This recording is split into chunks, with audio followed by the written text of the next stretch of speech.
In this first example, we will study the behavior of a ceramic sample.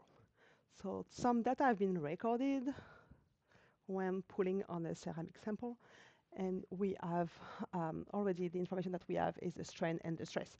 So a force was applied and the displacement was recorded, and it was already transferred as strain and stress. That's what we want to draw, to plot our curve, stress strain. So let's start to do that. We will select all our data, select also the two axis titles, and click on Insert, Chart, and we will get the charts. And there's different options that we can use. We can use, you see on the right, line chart, scatter chart. The bar chart doesn't make sense. The area chart, or also the smooth line chart. Sometimes we see that as like all the points have been smooth, are being smoothly linked together. For these problems, I will use the area charts because we have some area to find later, to find the modulus of resilience and the modulus of toughness. So I think it makes sense to see those different areas. I like to add on customize series the data label. Here we go. So we have the informations of the stress for any strain and close. So here we go. So the first question is, what is the Young modulus, the modulus of elasticity, knowing that the elastic regions is just between the 0 and the first point. So until the 33.2 stress value, that is at an elongation, not an elongation, a strain of 0.0006. So Young modulus will be the delta y divided by the delta x. So will be equal to, the delta y will be the 32.2 minus 0. So the 32.2 divided by the delta x, that is the 0.06, 0.0006. Enter. So this is your Young modulus, and this is in KSI. So we found the 55,000 KSI is the Young modulus of the ceramic. Second questions, find the modulus of resilience, and the modulus of resilience is, oops, up. Let me move that down. That would be the area below the first line, just below the elastic part. So we are there. This is this triangle there. Okay.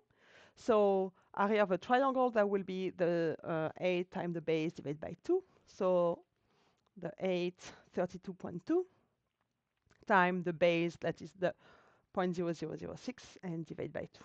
Enter. So this is the modulus of resilience. And you see, if we keep it in inches times pi per inches cube, it's very small. So let's put it in with the pound instead of the kilopound. So this one time 1,000. So 9.96 inches times pound per inches cube, modulus of resilience. And now we have the modulus of toughness to find, and this one is equivalent to the area below the curve, the full curve, all of that. There is different way to find this area. You can count the rectangle, 1, 2, 3, 4, 5, 6. The smaller they are, the closer, the more close to the answer you are. We can find maybe the function of the curve and take the integrations, all of that. Just remember that it's always an approximation anyway. So in our case, I will propose to add the different area, the triangle, the rectangle plus the rectangle plus the triangle, etc. Because it's kind of fast in Excel because we can drag the different formula. So the area 1 is this one, okay? That will be the triangle again. So the 33.2 times the strain divided by 2. It is the first area. The area 2, don't click enter. The area 2 is different. That will be the rectangle plus the triangle. So the rectangle will be the 33.2 times the delta x. So 33.2 times the delta x, this one, minus this one. So this is the rectangle, plus the little triangle. So the little triangle will be the 45 minus 32.2, so the delta y divided by the delta x. So the delta y, the 45.5 minus 33.2 times the delta x, the 0.001 minus 0.106, and don't forget that's a little triangle, so divide by 2. This is the area number 2. And this formula, we can drag it. So if we drag, that will take the next one, and the next one, and the next one. Up, here we go.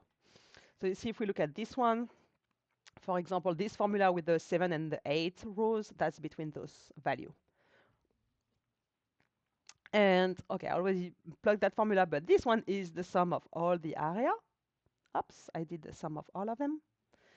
And because if we keep it in inches time kilopound per inches cube, it's a very small, I multiply the value by 1,000, and I got the module of toughness in inches time pound per inches cube. So this is 3 of the mechanical property that we can find with the curve, with the diagram stress strain. There's a lot of other ones. We will see that in next problem. And oops, I will just show you the full answers with this one next to it. Here we go. That makes sense. Let me know if you have questions. Bye-bye.